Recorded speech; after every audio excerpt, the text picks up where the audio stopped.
El arte tiene esta posibilidad increíble que yo puedo hacer cualquier cosa y decir que es arte. Vos ves un cuadro pintado por alguien y cuando yo estoy pintando un retrato, yo no solo estoy poniendo la información, no sé, estoy pintando un retrato tuyo, voy viendo, no sé, tu ceja y voy viendo qué forma tiene.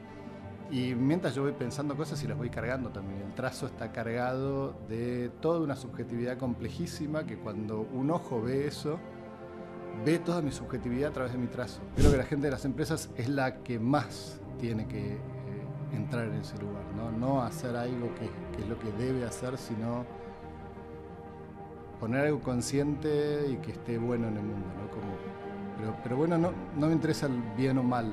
Cuando digo que esté bueno, quiero decir que sea coherente y consecuente con quien lo hizo. Arte es todo aquello que inspira a otra persona a hacer lo mismo. Bueno, Martín, primero que nada, bienvenido a Gracias. Cachetada. Estás acá porque conozco un alumno tuyo que me habló maravillas de vos como docente y como artista. Me dijo, tenés que hablar con este señor sobre la creatividad. A mí me voló la cabeza. Esas fueron, creo que sus palabras, si no me equivoco. Así que bueno, antes de pasar a hablar de eso, que obviamente es el primer tema que quiero tocar con vos, si querés invitarte a que nos cuentes un poco qué haces, a qué te dedicas, para que la gente te conozca. Yo hoy me defino como artista visual. Durante más de 20 años di clases de distintas cosas, siempre disfrazado de creatividad. Yo creo que lo que buscaba y lo que sigo buscando es la intuición, ¿no? Como que la gente conecte con la intuición.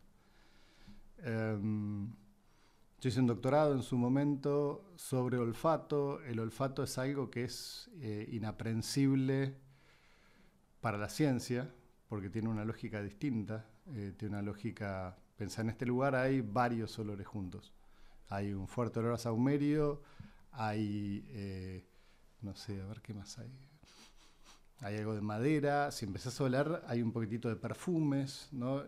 Todos los días nos sacamos nuestro olor y nos ponemos otro olor, entonces hay toda una cuestión de una nube, y la nube no tiene unidad discreta, y la ciencia busca unidad discreta, no busca medir cuán contento estás, ¿no? En una escala de 1 al 7, ¿no? Tipo Baymax, no sé si viste la película esa, pero no. En una escala de 1 al 10, ¿cuánto te duele, no? Ah, bueno, sí. Entonces, que igual es muy subjetivo, porque mi 10 capaz no es el mismo que el tuyo, ¿no? Seguro, porque el dolor es subjetivo. De hecho, mi hijo siempre decía 10, y decías, pero ponele, si cuando te pasó esto que fue fuertísimo fue un 10. 10 menos. Siempre era 10, ¿no? Porque también, siempre era 10. Pero hay un punto de eso que para mí siempre fue enseñar a que la gente conecte con qué vino a hacer a este mundo, ¿no? Vos hace un ratito me decías, este espacio es algo que yo sé que quiero hacer, y creo que es súper importante como tratar de lograr eso, que la educación lo que nos dice es lo que tenemos que hacer para ser exitosos, que vaya uno a saber qué es el éxito. Y yo hice un esfuerzo durante 20 y pico de años en varias universidades para tratar de que la gente que estaba estudiando en grado, en posgrado, y di muchos in-companies, di mucha cosa in-company, ahora de hecho voy a retomar con los in-companies, porque creo que la gente de las empresas es la que más tiene que entrar en ese lugar, no hacer algo que es lo que debe hacer, sino poner algo consciente y que esté bueno en el mundo, ¿no? Pero bueno, no me interesa el bien o mal. Cuando digo que esté bueno, quiero decir que sea coherente y consecuente con quien lo hizo. Uh-huh. Bueno, y partiendo de esa base, ¿qué sería la creatividad entonces para vos? La creatividad es un invento norteamericano y algo de francés del siglo XX, no existía antes esa palabra. Tiene que ver con mezclar creación con productividad, como cómo ser productivo creando, que es muy contradictorio y muy complejo. Digamos, yo empecé haciendo creatividad en agencia de publicidad y ahí, claro, te piden mucho y rápido, y entonces te meten las lógicas de las máquinas y las lógicas de la velocidad a hacer. Entonces hoy, por ejemplo, la inteligencia artificial es súper creativa porque hace imágenes a toda velocidad. ¿Las piensa? No. De hecho, hay algo re interesante, que es que no activan el cerebro. Que eso, a mí, cuando empecé a ver ese tipo de estudios, dije, listo. Vos ves un cuadro pintado por alguien, y cuando yo estoy pintando un retrato, yo no solo estoy poniendo la información, no sé, estoy pintando un retrato tuyo, voy viendo, no sé, tu ceja y voy viendo qué forma tiene. Y mientras yo voy pensando cosas y las voy cargando también. El trazo está cargado de toda una subjetividad complejísima que cuando un ojo ve eso, ve toda mi subjetividad a través de mi trazo. Una inteligencia artificial ve una línea y reproduce una línea y no le carga nada porque no sabe ver esa parte. De hecho, no es algo que se pueda saber, sino que es algo que se hace. Entonces, la creatividad para mí fue un súper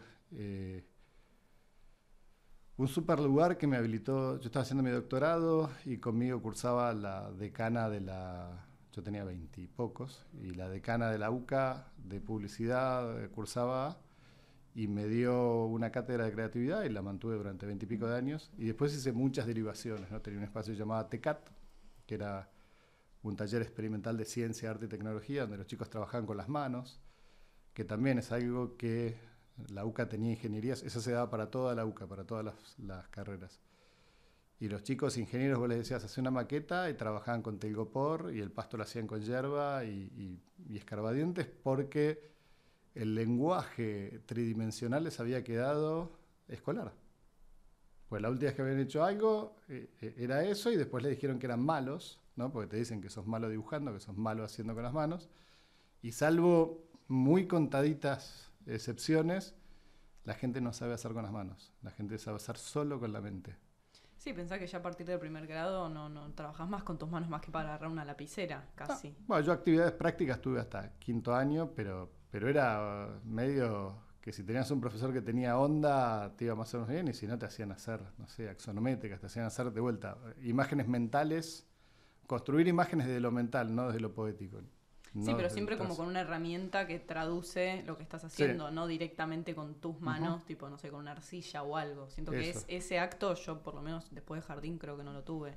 Hasta la facultad, pero bueno, yo estudié una carrera medio artística, entonces era obvio. Pero si no, como en la general, siento que no es algo que se da. No es algo que se da. Y de hecho, un experimento muy interesante que empecé a hacer, yo me formé con Fabiana Barreda y con Mónica Girón.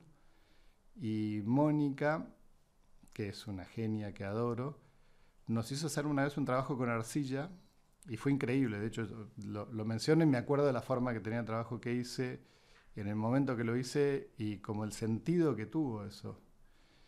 Y a partir de ese trabajo, ella daba un taller que se llama Formar, donde le daba arcilla a los artistas para trabajar con arcilla siempre. Y yo empecé a hacerlo con gente de empresas, o sea, yo los Incompanies los cerraba con un taller de arcilla. Y gente que está todo el día trabajando en una planilla de Excel tiene... vos le pones un pedazo de arcilla y de pronto te hacen un busto perfecto. Y le preguntás, ¿pero dónde aprendiste eso? No, o sea, nosotros... Así como los, no sé, los horneros, que para mí es como el ejemplo favorito, las avispas y las abejas hacen una casa sin haber ido a FADU, sin haber ido a una universidad que les enseñe. De hecho, las casas son bastante horribles, ¿no? Como, gracias. No, pero no por tu casa, esta es preciosa, pero cuando digo bastante horribles quiero decir bastante poco orgánicas, esa es la palabra. 100%, sí. O sea, cuando digo bastante horribles es ponerle... Vos acá hablás y tenés paredes lisas cuadradas, entonces rebota y tenés un eco muy particular que si ves la onda es cuadrada. Y eso es re violento. Vos si estás en un espacio con esta forma, la onda es mucho más amable. Entonces las palabras suenan más amables y suenan más violentas en un lugar así. Por eso dije horrible, porque a mí me crispa mucho. Yo vivo en una caja de zapatos, como la mayoría de la gente que vive en una ciudad, pero anhelo vivir en algún geodesia en algún momento de mi vida. En una casa de barro, construida orgánicamente. Sí, bueno, ahora viste que está un poco más de moda, me sale decir, creo que se llama policultura o la gente construcción de casas. Está conectando con eso. Sí, por suerte. También equivocándose y viendo qué pasa. Y bueno, y ahí todos los pueblos originarios tienen como unas cuestiones maravillosas, ¿no? Si vos ves los guaraníes, por ejemplo, construyen muy Digamos, en la historia de los 3 chanchitos construirían la primera casa, porque parte de con lo que llenan su vida es construyendo casas. Entonces, cada vez que viene una tormenta, se lleva la casa de uno y toda la comunidad construye una. Y entre todos se ayudan a construir, y hay algo mucho más, menos individualista, ¿no? Nosotros...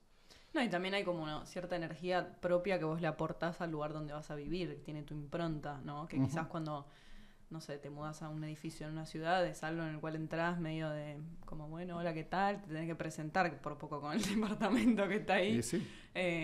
Y esto es como, bueno, lo hice yo con mis manos, con la gente que me rodea, que yo, tiene para mí claramente otra energía ahí adentro vivir en lugares así. Sí, de hecho vos no sabés qué le pasó a los obreros que hicieron este espacio, cómo lo hicieron, si lo hicieron en condiciones dignas o no dignas. Sí, capaz que ni sé quiénes lo hicieron, porque llegaste después de que estaba construido y ni te enterás. Bueno, pero volviendo a lo de la creatividad, yendo al hecho concreto de crear algo, ¿no? Sí. Más allá de la palabra creatividad, como al vos de la nada crear algo. Sí. Ese proceso, ¿vos crees que es como nato en todos los seres humanos y que hay quienes lo tienen más desarrollado y quienes no? ¿O cómo funciona? Mira, todos creamos nuestro cuerpo todos los días. ¿Sí? Esto es una creación que cuando vos lo ves en el espejo te das cuenta que es un poco distinto del resto. La voz es una creación, ¿no? Yo tengo una voz que es distinta de la tuya, que es distinta de cualquiera y que hace que si me llama alguien sin leer quién es, yo escucho la voz y reconozco, ¿no? Tenemos una capacidad de poner formas en el mundo que son muy reconocibles. A la vez tenemos formas como culturales. Digamos, vos depende de dónde naciste, depende de tus ancestros, tenés determinadas cuestiones, no sé, de cómo fabricas esas manos, esos ojos, ese pelo, esos ángulos de la cara, cómo llevas el cuerpo, ¿no? Hay pueblos que llevan el cuerpo más así, hay pueblos que llevan el cuerpo más así, ¿no? Los que llevan el cuerpo más así están un poquito más alineados que los que van así, ¿no? Pero depende de qué le hayan hecho a tu tatarabuelo, uno tiene la cabeza más para abajo, más para arriba y... Bueno, pero la postura se cree si es una decisión. Yo no sé si tú... Bueno, en algún punto, sí tuve decisión sobre el cuerpo que iba a tener, pero digo, acá en el día a día, cuando yo me levanto, no es que elijo, bueno, quiero que ahora mis manos midan hasta acá, ¿entendés? O sea, no. En ese sentido no lo creo el cuerpo, medio que ya lo tengo, ¿o no? Sí y no. Qué sé yo lo que siento es que hay algo de que nuestra energía toma prestada una serie de átomos durante 80, 100 años que lo vas cambiando y en ese tiempo haces esto, ¿no? Que nosotros creemos mucho en esta materia y en este cuerpo y hay gente que cree que son 7 cuerpos y que en realidad hay otros cuerpos afuera nuestro, pero el que vemos y el que no pasa las paredes por ahora es este. Y digo por ahora porque también no sabemos muy bien cómo funcionamos, no entendemos todavía eso. Y creo que la parte de crear, que es lo que me preguntaste, tiene que ver con qué podemos hacer con este cuerpo, ¿no? Este cuerpo tiene una forma y este cuerpo pone una impronta en el mundo. Si yo escribo una palabra y vos escribís una palabra, ahí se escuchan unas teclas de fondo, ¿no? Si uno teclea una palabra, va a salir con una tipografía X que todos va a ser igual. Ahora, si yo escribo una palabra y vos escribís una palabra, va a ser distinta. Y si escribo, no sé, la palabra mamá, que es algo que usé mucho yo, si yo escribo mamá, las 2 A van a ser distintas y las 2 M van a ser distintas. Y si una máquina escribe mamá, va a ser siempre igual. Esos rasgos son lo que uno trajo. Y es lo que uno tiene que buscar, ¿no? Bueno, ¿dónde haces de un modo que queda tu impronta y se ve tu impronta? Sí, que tenga que ver con quién sos vos, ¿no? Como que sea algo que te sale natural. Sí. Entonces, de la mano de eso pienso como en el término quizás como original, ¿viste? Como que sea original a quién sos vos. Uh-huh. ¿Qué es para vos la originalidad cuando ves, por ejemplo, una obra? Bueno, ahí está bueno. Original es que viene de origen, ¿no? Que eso es algo que tiene que ver con esto que decía de la letra. Y mientras más herramientas usamos, es más difícil captar la originalidad de las cosas. El problema que siento que está habiendo en nuestros tiempos, sobre todo, a ver, cuando digo nuestros tiempos me refiero del 1500 hasta acá. Vos antes del 1500 no sabías quién hacía las cosas, no importaba quién las hacía. No había un Leonardo da Vinci, un Rafael, un, no sé, Copérnico, Galileo, ¿no? A partir de ahí aparecen los nombres. Yo ahora vivo en Barcelona y en Cataluña vos tenés un montón de iglesias del 1200, 1300 que no sabés quién las hizo. No hay nombre de arquitecto, no hay nombre de quién hizo las esculturas, no hay nombre de quién hizo los vitrales, no importaba. Yo creo que hoy tenemos una cuestión muy fuerte de tratar de ponerle nuestro nombre para ensalzar nuestro ego a todo, y creo que ahí se produce algo como un poco tramposo. Por lo que yo fui viendo, justo hace un ratito hablamos de Juan Pablo Francolini, y él lo que estudia hace un tiempo es cómo todas las culturas del mundo hacen la misma forma. Y eso quiere decir que en realidad la memoria no está acá adentro. ¿No? Digamos, nosotros grabamos a una nube, por usar la metáfora de Internet hoy, y de esa nube puede agarrar cualquiera. Y cuando uno hace un dibujo, ese dibujo, ¿dónde estaba antes de estar en el papel? Entonces, ¿lo original es lo que viene de ahí, en cierto modo? Y el origen es ese. El origen es... de hecho, yo siempre tenía como una posición como junguiana, ¿no? Jung plantea el inconsciente conectivo siempre como algo que está arriba, como algo que uno baja. Y yo siempre pensaba eso. Y hace poco estuve con un filósofo alemán que me encanta, y bueno, algo de lo lindo que tiene de estar allá en Europa es que es muy fácil acceder a gente que nunca pensé que iba a acceder. Y nos hicimos amigos con Siegfried Zielinski, que él plantea que él hace arqueología de todos los medios, y él plantea que en realidad todo existe hace un montón y son como refritos de cosas que hay. Entonces la idea de crear algo nuevo, siempre uno está combinando tres cosas. Digamos, yo cuando daba creatividad usaba una fórmula de la creatividad que era 1 más 1 más 1, ¿no? Que era, bueno, agarro, no sé, para hacer este micrófono, la goma pluma que existe, el micrófono que es un parlante dado vuelta, que es algo que... Y Jure, ¿son estos? Lo que hizo Jure, o el diseñador de Jure, fue meter un poco de su impronta para que esto tenga esa forma. Entonces, el más uno, tal vez más interesante, es el que uno le puede poner. Pero en realidad, sos un puntito más de una adición de cosas que viene 1 más 1 más 1 más 1, de una cadena eterna, donde todos esos unos cuentan. Y decir que el último uno es el más importante es un poco mentiroso. Pero ese último uno quizás es lo que le da como ese tinte de originalidad cuando lo comparas con los contemporáneos que también están sí. haciendo cosas dentro del mismo rubro, ¿no? ¿Podría ser algo así? Sí, pero hay gente que hizo obras muy parecidas a obras que hice yo en otro lugar del mundo en el mismo momento, y conectamos con lo mismo y lo agarramos. Lo que te estaba diciendo de Zielinski, que es interesante, él habla de pensamiento volcánico. Yo ahora justo estoy estudiando volcanes. Y él lo que plantea es que el magma es el mismo y está como abajo. Y el magma sale en distintos volcanes, que de hecho, según muchas culturas originales, los volcanes son entidades, ¿no? Hoy que con inteligencia artificial se habla de agencia, ¿no? Se habla de que algo tenga agencia. Bueno, los volcanes tienen agencia y tienen una agencia superior a la nuestra. O sea, son mucho más... ¿A qué te refieres más con agencia? Agencia es como conciencia. Okay. Como algo que pueda llegar a tener una entidad que vos lo reconozcas como alguien. Bueno, como los árboles, por ejemplo, también. Bueno, ¿no? Sí. Y en Ecuador es el único país, por ejemplo, donde árboles, digamos, todo el mundo que nosotros llamamos mineral, vegetal y animal, son entes jurídicos. Mira.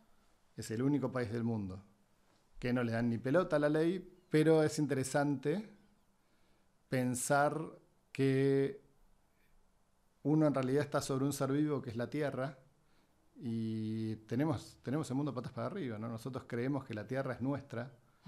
Y es al revés. Y nosotros somos de la Tierra, sí. ¿No? Y cuando entendés eso, te das cuenta que hay que cambiar todo, que es muy difícil.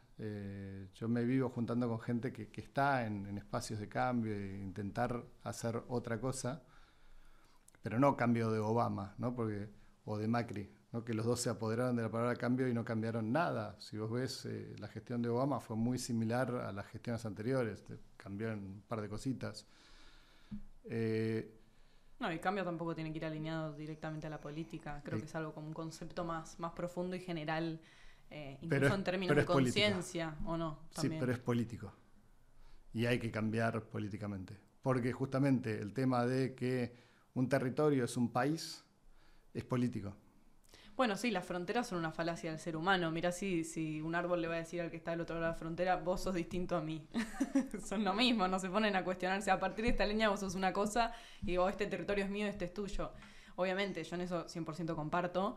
Es como fue como una joda y quedó, ¿viste? Uh-huh. Esas cosas que si te las pones a pensar no tienen mucho sentido. Son parte de la organización que tenemos los seres humanos dentro de nuestro vivir en este planeta, pero creo que si profundizás en eso... Y es medio ridículo, ¿no? Y sí, tiene que ver con el divide y reinarás. O sea, si yo tiro una línea imaginaria entre vos y yo y digo, vos sos de izquierda y yo de derecha, o vos sos algo y yo soy otra cosa, empezamos a discutir en vez de empezar a generar algo colectivo, ¿no?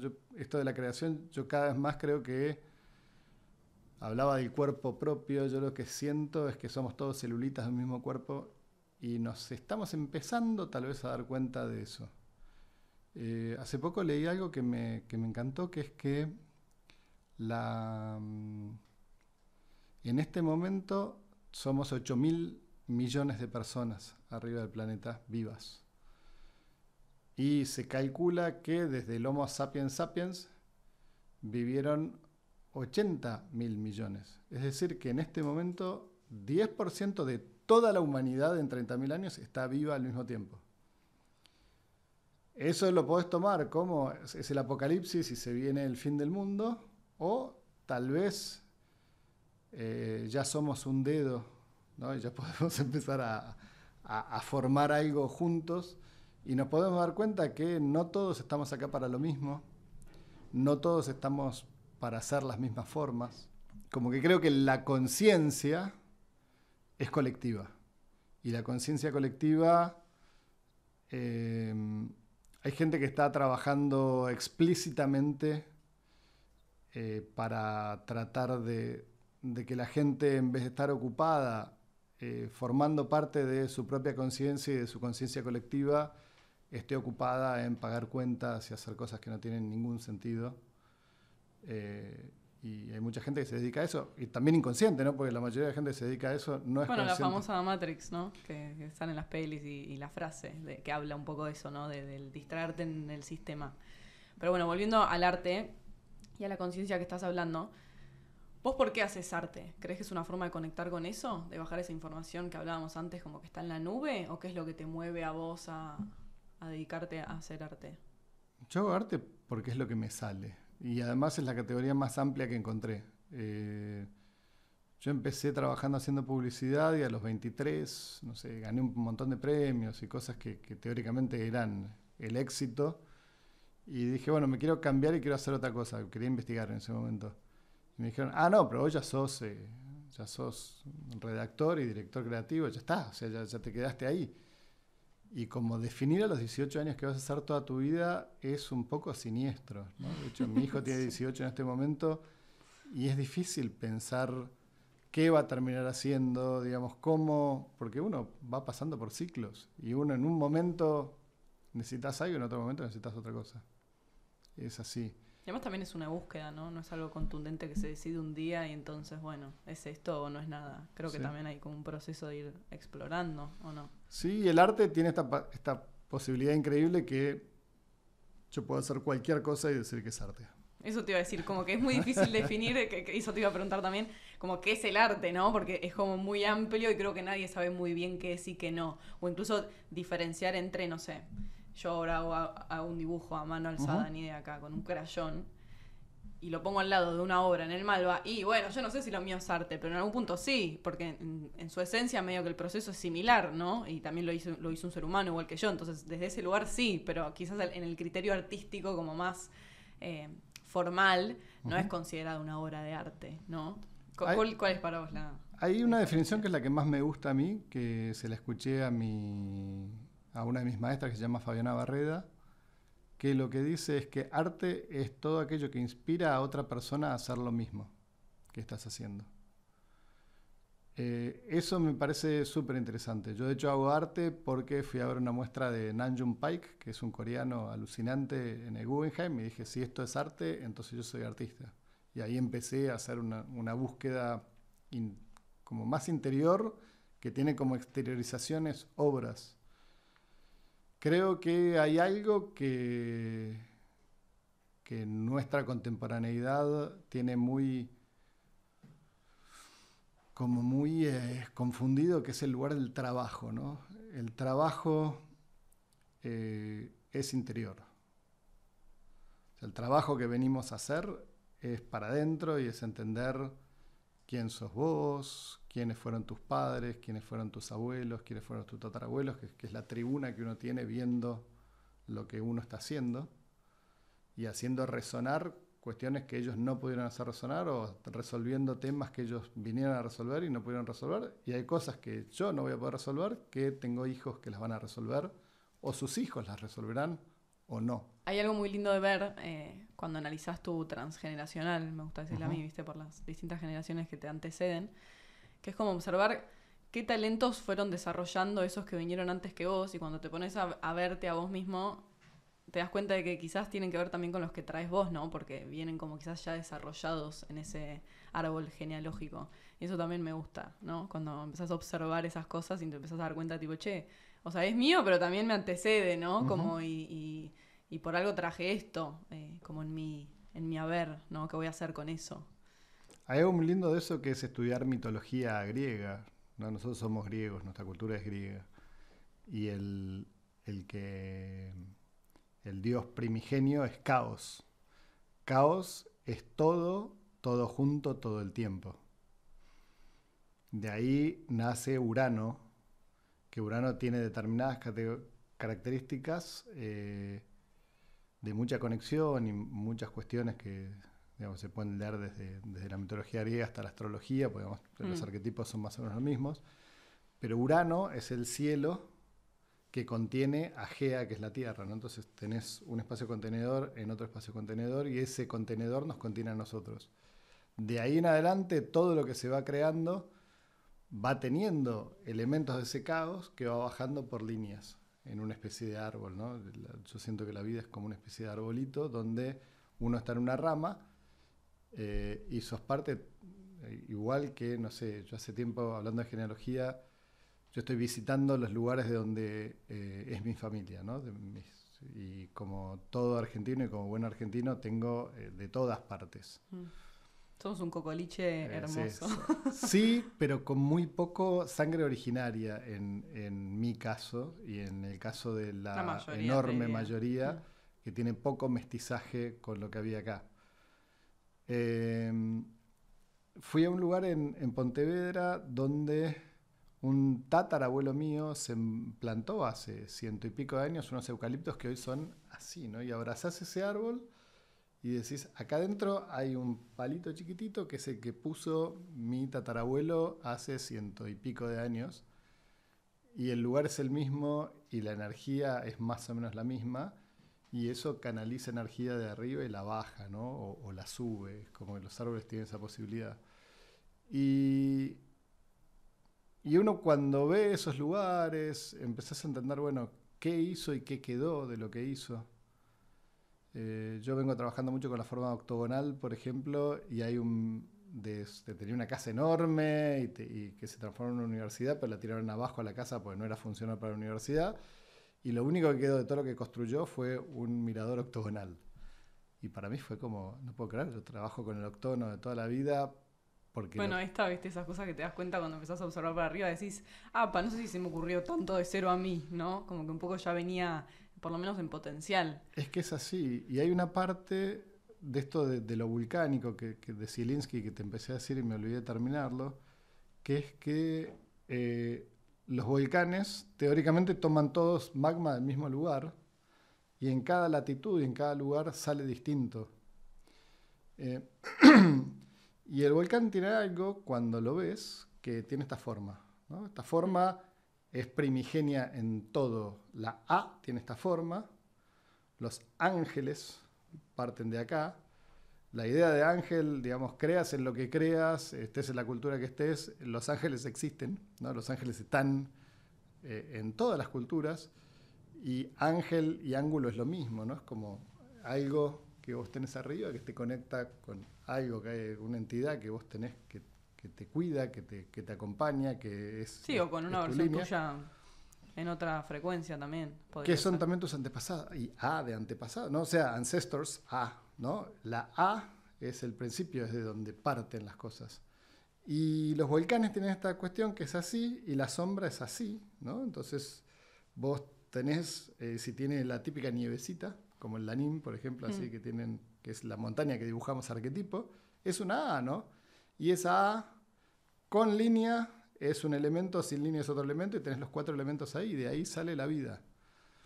Y la vida se materializa cuando ese magma se pone en contacto con el aire, con el Urano, que hablamos hace un ratito, y va teniendo formas. Ahora, por ejemplo, en La Palma, en las Islas Canarias, que explotó un volcán hace poco, relativamente, hace 2 o 3 años, encontraron una forma nueva de vida.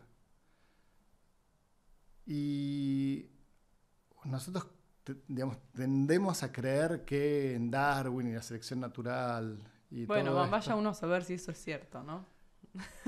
hay algo de las genealogías, hay algo que vos podés ir traqueando, que, no sé, el gato que tiene alguien en una casa tiene ancestros no sé, en Egipto, y por ahí puede ser que haya como todo un linaje de algunos gatos y de algunas personas.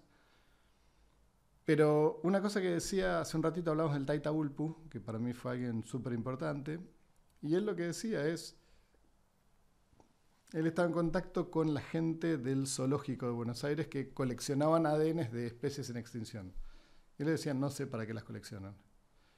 Y ellos le decían, no, bueno, porque si en algún momento se extingue, lo tenemos para recrearlo. Y él decía, ¿para qué? Si hace falta puma, va a haber puma. ¿Cómo crees que apareció el primer puma? Porque hacía falta.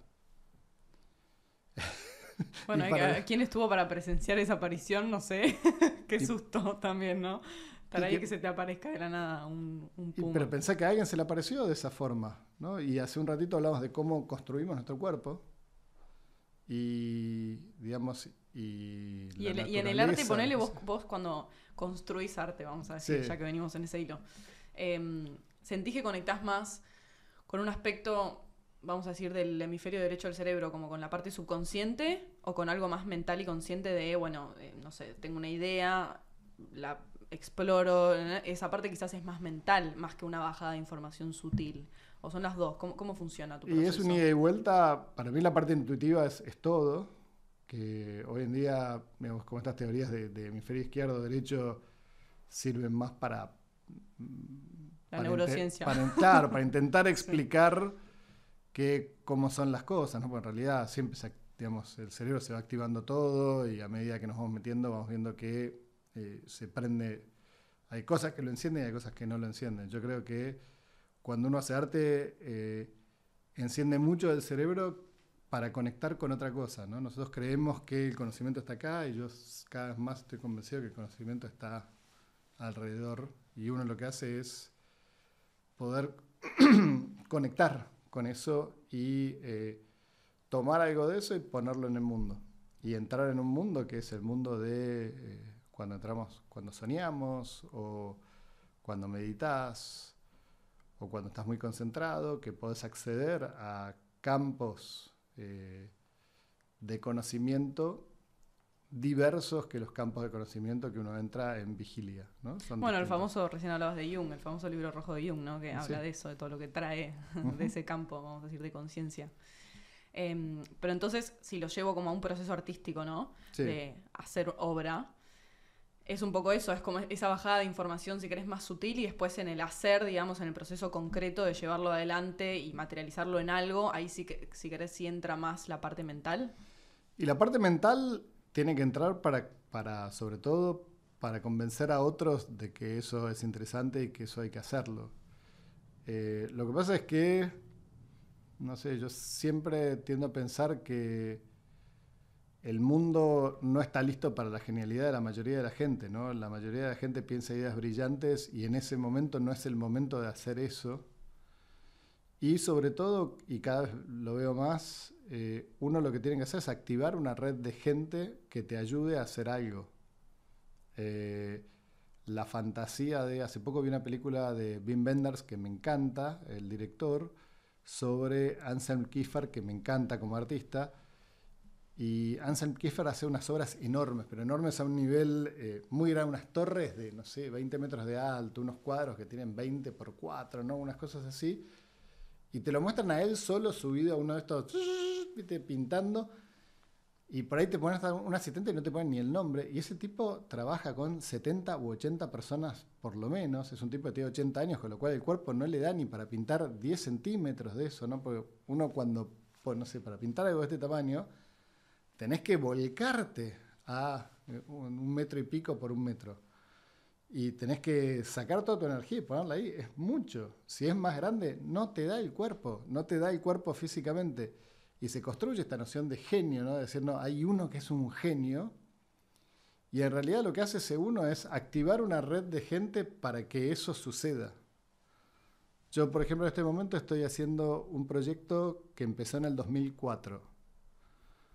En el 2004 yo estaba con una beca en Los Ángeles y me invitaron de un lugar en San Francisco a hacer algo. Me dijeron, queremos que hagas algo. Yo en ese momento trabajaba con proyectores de diapositivas y en esquinitas de mi casa y cosas así, proyectando cosas.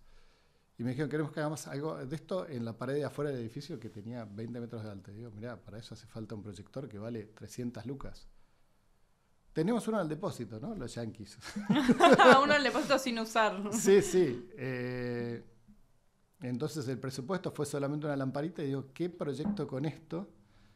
Y justo estaba cursando una materia de sound design muy linda y vino un diseñador sonoro del Cirque du Soleil a contarnos cómo estaba hecho un sistema de audio en Las Vegas.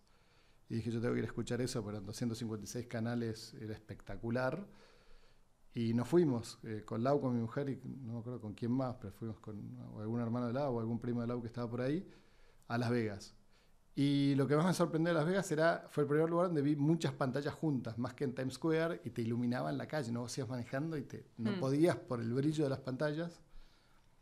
Y ahí pensé que lindo sería que todo esto tuviera velas, ¿no? Que en vez de venderme cosas que no necesito, haya una vela para ponerme una frecuencia interesante.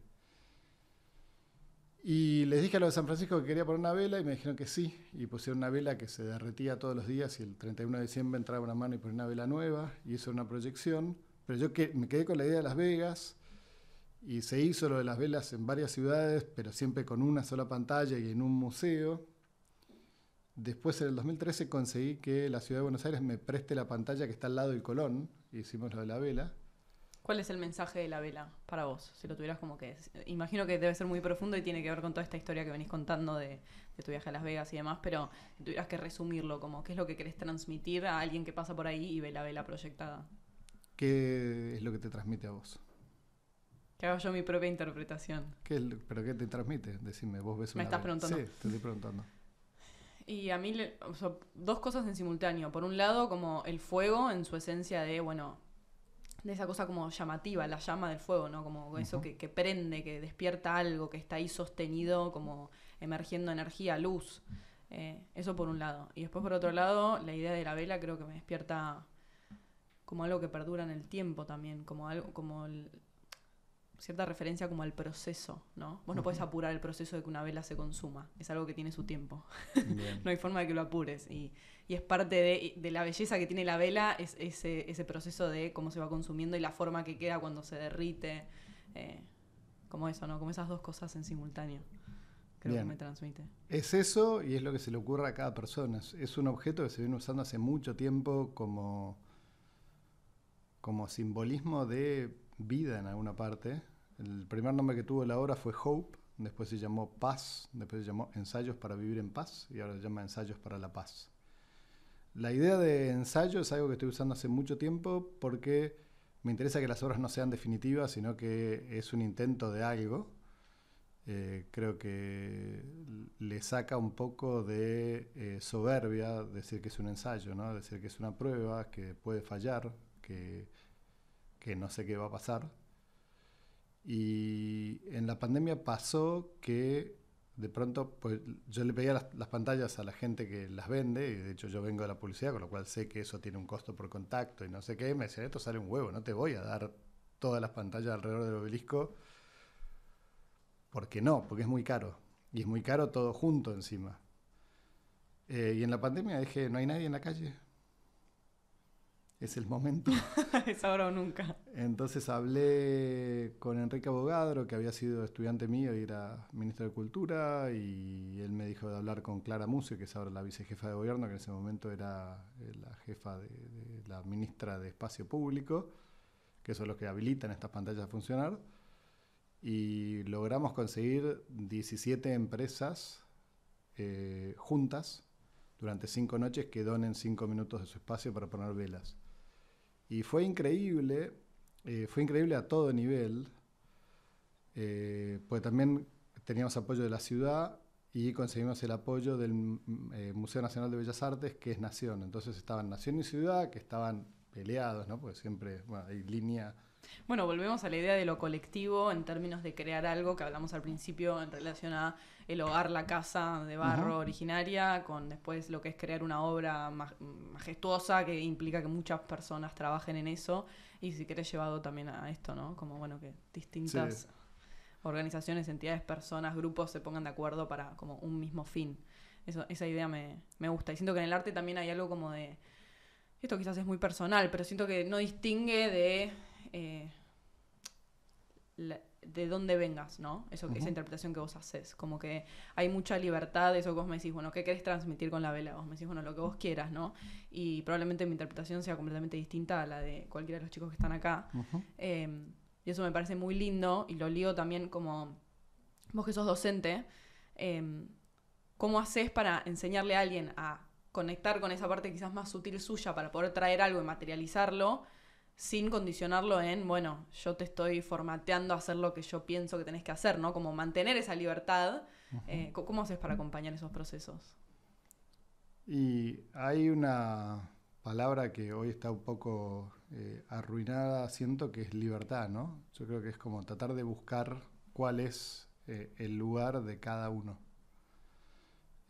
Hay una frase que mi vieja me decía mucho, que para mí es como clave, que es: la libertad de uno termina donde empieza la del otro, ¿no? Y eso es súper importante. Yo puedo hacer lo que se me cante, siempre que eso no te altere dramáticamente la vida a la gente que está alrededor mío. Entonces hay que ir viendo cómo hacer para sumarlos. Volviendo al caso de la vela, hubo una de las colaboradoras que trabajó ahí, que es Martina Diguero, que había sido estudiante mía, que terminó lo de las velas y me dijo: esto hay que hacerlo en todo el mundo. Le dije: vos estás loca, o sea, conseguir 17 empresas juntas que donen todo este espacio fue dificilísimo, y se dio porque era el tiempo y el lugar, esto que te decía. O sea, la idea esa estuvo 20 años esperando el tiempo y el lugar. Y después fue lo de Croacia, perdón, lo de Croacia no, lo de Ucrania y Rusia, y después fue lo de Israel y Palestina, y dije: sí, hay que hacerlo. Y empecé a contactar empresas enormes a nivel mundial, y el año pasado se hizo en 20.000 pantallas en 130 ciudades, de gente que ni conozco. Fue a hacer Zooms durante muchos días con gente que no sé quiénes eran, que yo les decía: queremos hacer esto y necesitamos que nos dones el espacio. ¿Qué es lo que más te gusta de esa colaboración? Despertar algo colectivo. O sea, de hecho, la idea también es empezar a borrar mi nombre de la acción. Yo hoy, si entras en la página, mi nombre aparece de 3/4 para abajo, y la idea es irlo sacando, porque a mí lo que me interesa es de pronto que toda la humanidad esté inspirada con la misma imagen, ¿no? Y es una imagen, además, que lo que pasó acá en Argentina después de eso, un mes después de eso, se celebró la Copa América, que no se celebraba hace mucho, y en un espacio que era de choque fue la gente a celebrar junta, y después el Mundial, ¿no? Que el epicentro del descontrol más grande de la historia fue ese. Y las velas limpian, y sabemos que las velas limpian. Sí, son el elemento por excelencia de las limpiezas energéticas Entonces, de cualquier tipo de disciplina. En el lugar donde está el obelisco, esta acción también incluye campanas, que el año pasado anduvieron un poquito, pero este año por ahí andan un poquito más, como tocar todas las campanas posibles el Día de la Paz. Y en el lugar donde está el obelisco estaban las campanas mejores de la ciudad, que eran las de San Nicolás de Bari, que ahora están en Santa Fe y Uruguay, y no se escucha nadie. Y era un espacio, digamos, es un espacio muy importante de la ciudad ese a nivel energético. Y metieron una aguja así, y hicieron una acupuntura que no funcionó, ¿no? Ese obelisco no funcionó. Si vos mirás de 1936... Bueno, si hablábamos al principio de lo orgánico, viste, en términos de las construcciones, digamos que muy orgánico no. Pero hay obeliscos que funcionan. O sea, si vos vas a... No sé, que anclan energía seguro, o sea, en cierta forma la misma función que el árbol, ¿no? Desde otro lugar, no el mismo, es algo artificial e incrustado, pero bueno. Lo que pasa es que esa aguja está puesta en la línea perfecta que une el Palacio de Tribunales y la Casa de Gobierno. En el centro perfecto está el obelisco. Lo que hace eso es romper la relación entre el Ejecutivo y el Judicial y pensar, no sé, el juicio de Cristina, por ejemplo. Y lo que despierta todo eso, o sea, el obelisco está ahí. Bueno, más toda la carga energética que tiene de todas las marchas y cosas que suceden alrededor de eso, ¿no? Claro, que en general tienen cierta implicancia de división y dualidad también. Pero que esté puesto ahí, o sea, Buenos Aires tiene un triángulo muy perfecto hecho entre Casa de Gobierno, el Congreso y el Palacio de Tribunales. Y entre Casa de Gobierno y el Congreso pusieron el Barolo, que fue como una de las primeras ruinas de Argentina en 1924. O sea, si vos lees la frase es granero del mundo, no sé qué, hasta hace 100 años, ¿no? Exactamente cuando pusieron eso. Y después pusieron la otra en el 36 y se terminó de romper algo que estaba muy bien hecho. Y no sé, o sea, la gente le gusta embanderarse en políticos y creer en los políticos, y la realidad es que es muy difícil que camine eso. Pero hacer acciones como esto que hicimos ahí está bueno. Y también me parece cada vez más importante no decir lo que hice, sino lo que hicimos. Fue un montón de gente y está bueno como arengar a un montón de gente a entender las lógicas sutiles, que yo tampoco las entiendo. O sea, eso no te iba a preguntar. ¿Cómo haces, o sea, qué herramientas tenés vos en tu proceso personal para discernir qué es eso que te sale, si querés, románticamente del corazón? Y no algo quizás más pensado a nivel estratégico / manipulador o delimitado por, no sé, creencias o cosas que la gente espera de vos. ¿Cómo haces para hacer esa diferencia y conectar más con ese aspecto sutil? Ensayar y errar. Es ensayar y errar y ensayar y errar, y de pronto una vez cada tanto se alinean las cosas y salen más o menos bien. ¿Qué sería errar en conceptos de arte? Errar es cuando... Errar es lo humano. Errar es perfectamente es lo humano. Imperfecto. Es que aparezca lo humano, que aparezca que aparezcan mis miserias en el medio, ¿no? Que eso es errar. Estar errante, ¿no? Estar haciendo aparecer las partes no brillantes. Yo siento cada vez más que, hace un rato te decía, el trabajo es interior y es como... O sea, acá tenemos mucha luz de este lado, ¿no? Y tenemos más sombra de este lado. Y las cámaras están todas de este lado.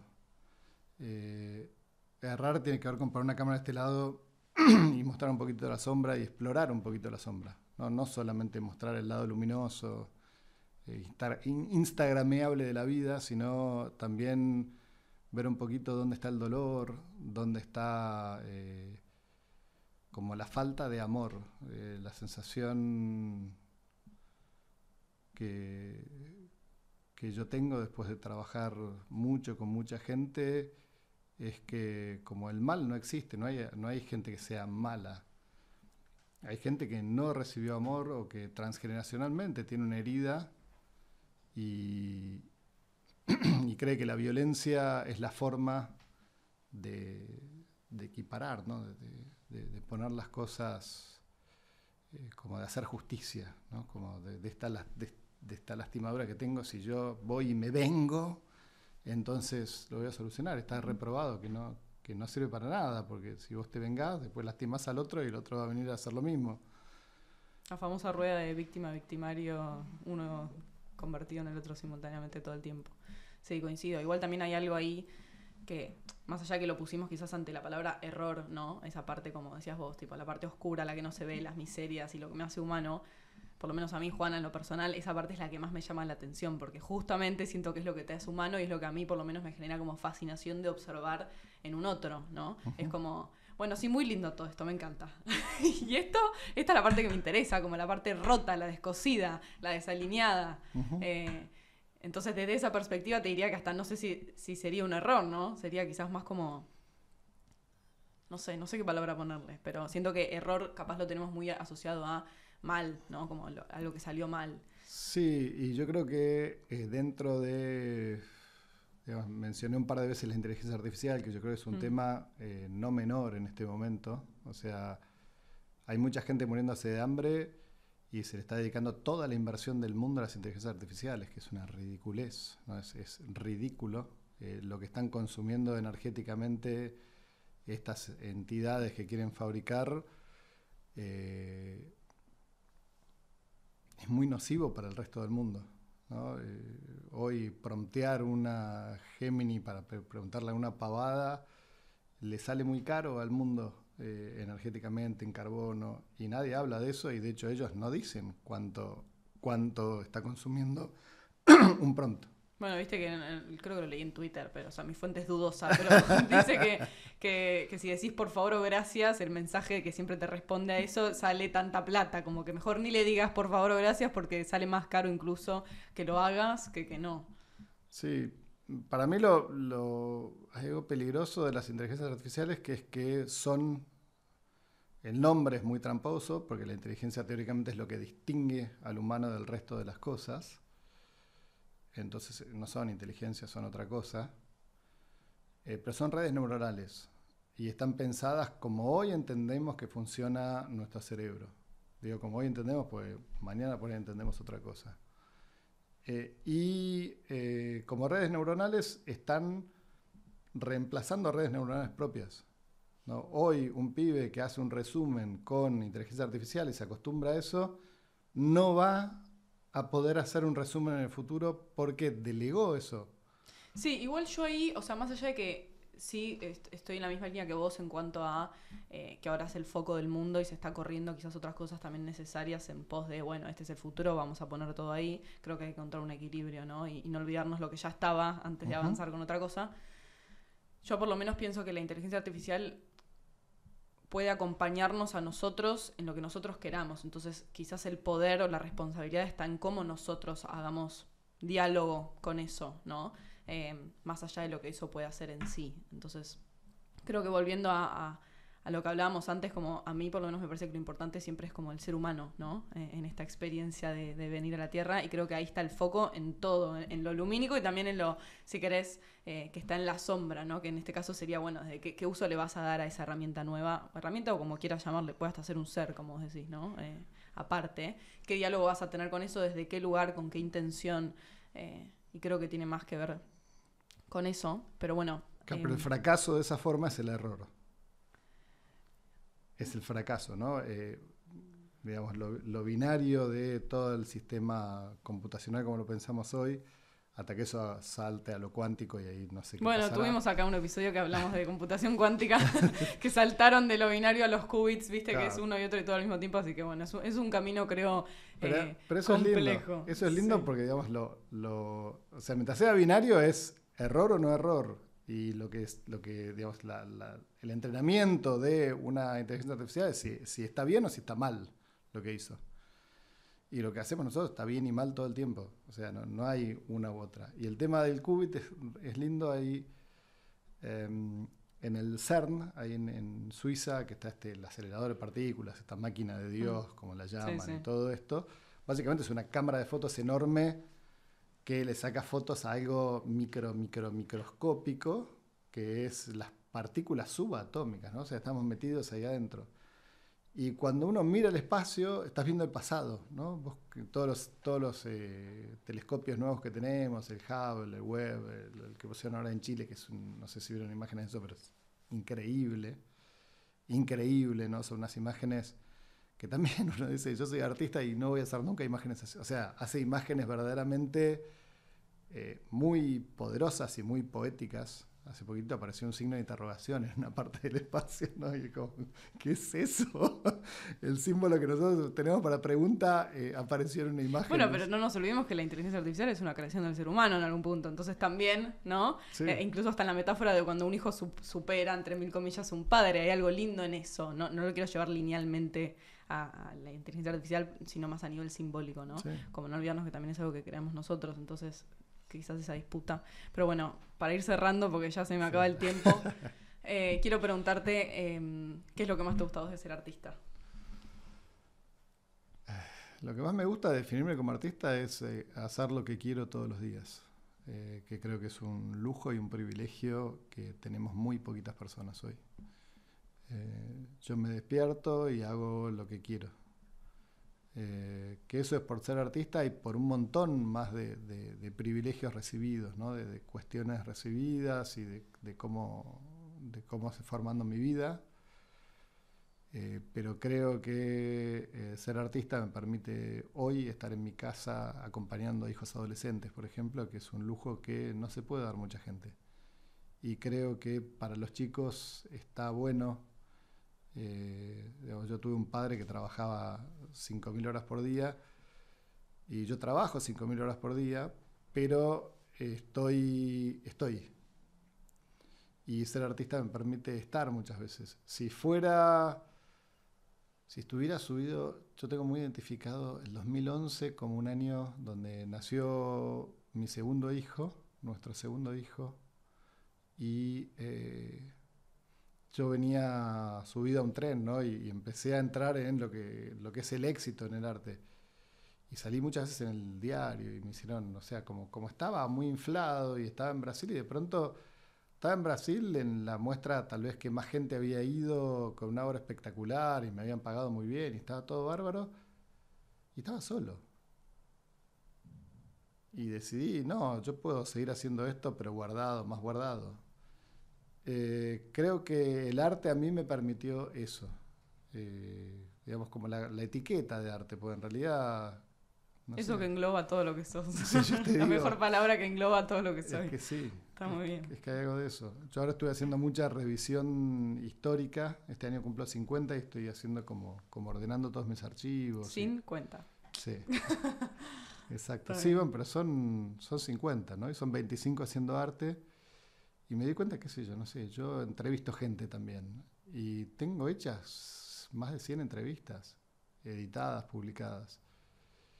Y por ahí hay gente que se definiría como soy periodista, ¿no? Soy periodista de arte. Y es como, no, yo soy artista y eso lo hice para entender cómo trabajan otros, para entender mi práctica también, ¿no?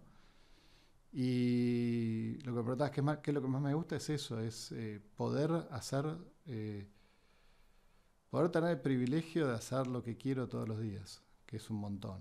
Es un montón, sin dudas. Gracias, Martín. Gracias a vos por esto.